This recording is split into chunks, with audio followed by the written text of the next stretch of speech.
This happened a few years ago during my second year in high school.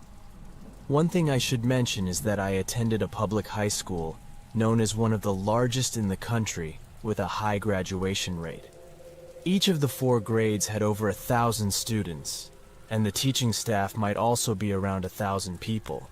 So there were about 5,000 people in the building when this incident occurred. As I suspected, like most other lockdowns, the day was quite normal. I had all my morning classes as usual, then lunch, and started the second half of my day. I was in physics class at the time, and we were doing a project outside. I asked if I could quickly go in to use the bathroom, and my teacher said yes. The bathroom was right near the entrance, so I ran in and did my business. As I was washing my hands, a tall old man in a gray hoodie entered. He looked at me without saying anything, and went into the farthest stall. I quickly dried my hands and left. I felt weird because the man was dressed like that, as someone his age should be a teacher or staff. I didn't know him at all, but the school was so big, and I only knew about a quarter of the staff, so it wasn't too important to me. I went back outside, and after another 15 minutes of work, my teacher started bringing us back inside. Our school had a specific area where classes were allowed to exit outside, and the one we visited was quite far from our classroom, about a 4-minute walk. As the entire class was inside and starting to head to the room, the announcement came suddenly over the intercom that the entire facility was now in lockdown. We all looked at the same confused teacher, but soon he began to lead us back to the room while remaining silent. Halfway there, another teacher looked down the hallway and offered to bring us into their classroom because it was spacious and had plenty of room. We all hurriedly entered and sat against the wall while the 2 teachers talked to each other about what was happening. As I sat there, I thought about the man I saw in the bathroom and wondered if he was the cause of this lockdown. I shuddered just thinking about how close I was to him. We sat quietly for only a few minutes before we heard someone tapping lightly on the window outside. Both teachers signaled for us to stay quiet as the taps continued. Then we heard footsteps in the hallway, approaching our classroom door. There was a pause. Then a man yelled, "It's okay. I know there's a lot of you in there. Open the door for me." I started to panic a little, and so did most of the class. The man outside might be able to hear the loud crying coming from the room now. The man outside the door began to get more aggressive, yelling and cursing at us while slamming the door. It sounded like he had a hammer or something, which made us even more afraid. This went on for a full minute before the man outside the window shouted for him to stop and said they needed to leave immediately. Police sirens were heard from the front of the school, but the man at the door continued slamming for another 30 seconds before giving up, and we could hear him running back down the hallway. The police caught him as he exited the building, but they never found the second man. When they released the image of the man, I didn't recognize him, so I'm still not sure who the man in the bathroom was, but I always assumed that he was the second man outside the window who was never caught. The common theory for the crime was that they were trying to break into the science classrooms to steal expensive equipment, but I guess that was never confirmed, so it remains a mystery.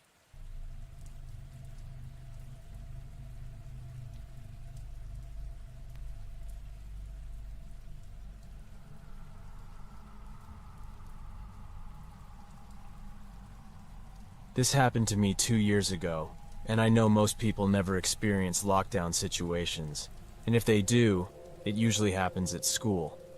But it actually happened to me while I was working in retail one night. I used to work in Des Plaines, which is a suburb located north of Chicago. It was a pretty ordinary day at work to start, and I mostly worked the closing shift because of school, so I usually got off around 10 p.m. Around 4 o'clock, my coworkers started showing news of the riots happening in the city. This was caused by certain police incidents happening at the time. It was quite intense, as the rioters entered stores and vandalized everything, even assaulting employees.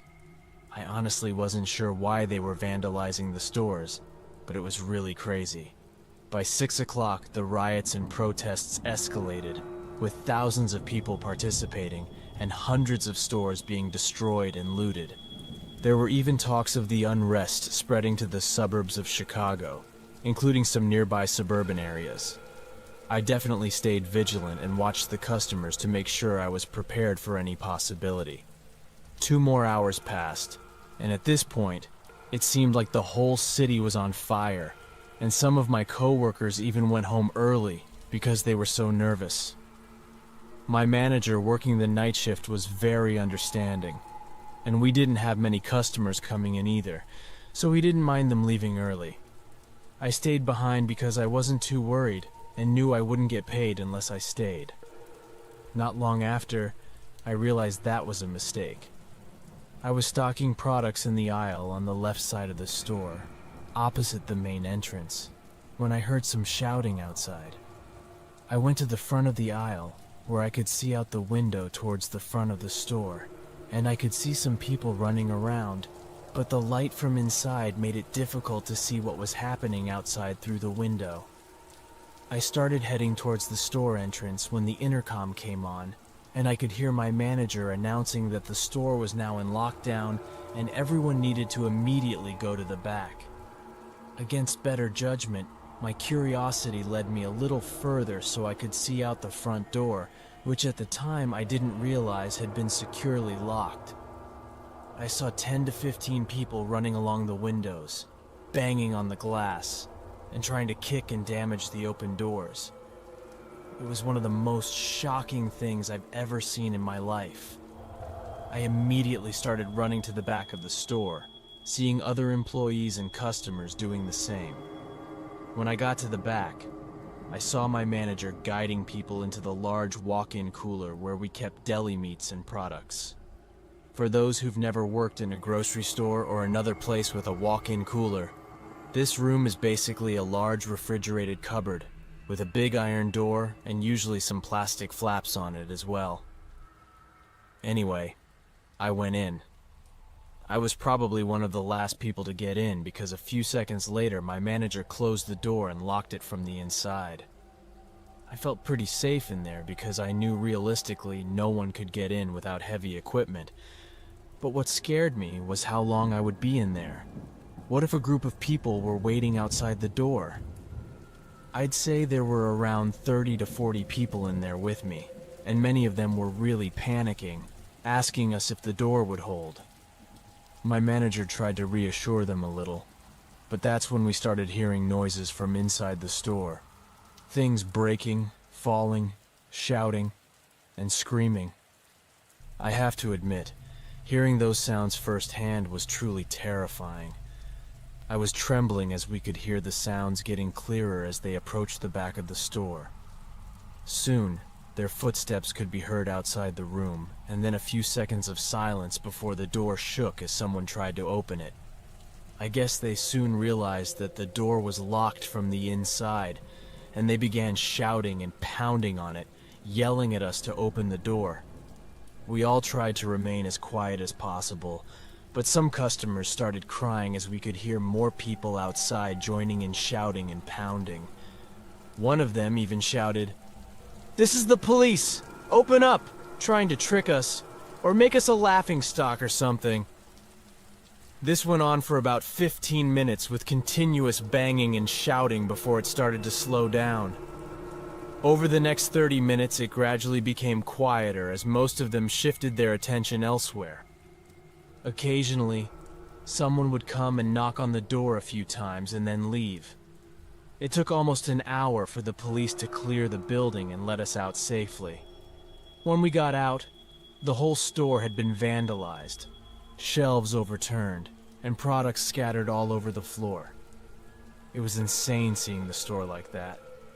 Anyway, as far as I know, the violence mostly cleared up overnight in the suburbs, but I think it continued in Chicago for a few days. It was definitely the most intense situation I've ever experienced, and I'm glad everyone in the store was able to get out without injury.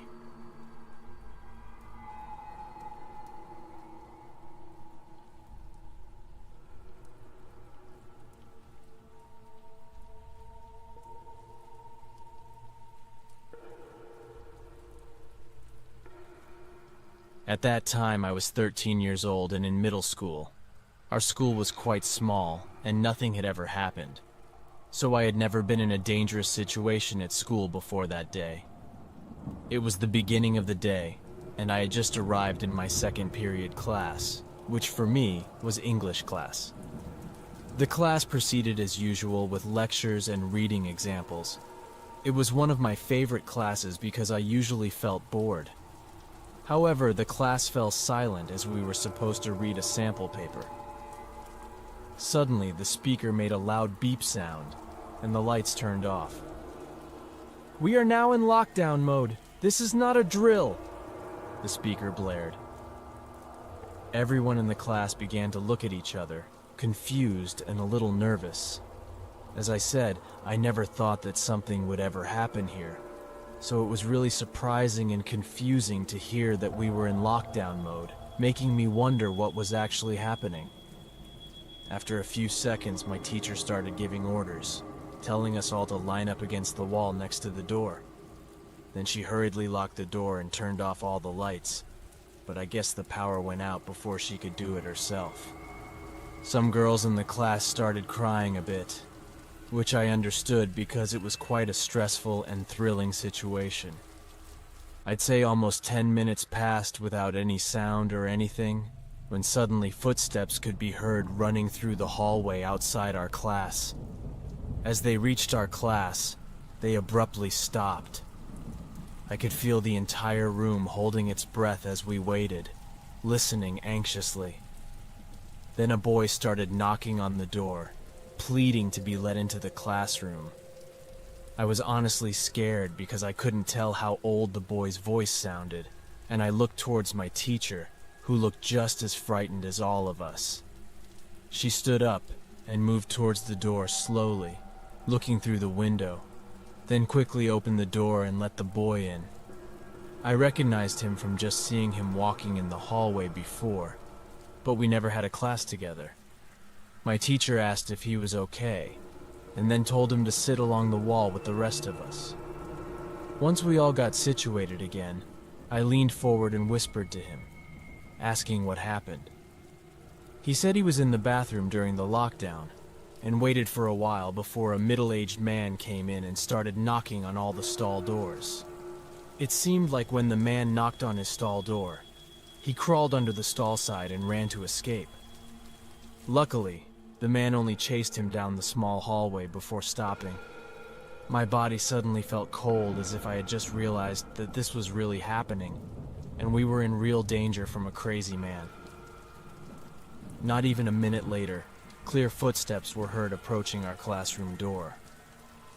Some other kids in the room held their mouths, trying to muffle their cries as a single knock on the door echoed through the room. A few seconds later, 2 or 3 more sets of footsteps walked towards the door, and the group started talking to each other. It was too faint to hear what they were saying, but knowing that it was a group of dangerous men made my stomach drop. I looked towards my teacher, who was trying to reassure one of the girls, but even she looked scared. Then one of the men outside shouted, and all their footsteps ran away. I guess the police finally showed up. I could feel the relief from the entire class. We stayed there for another 20 minutes before everything finally cleared up, and then the situation ended. It seemed like a group of suspicious men entered, demanding one of their kids to be pulled out of class. Clearly, none of them were actually parents of any of the kids, so the whole thing escalated, and they forced their way into the building. That's about all we were told, but it was definitely a situation I'll remember for a lifetime.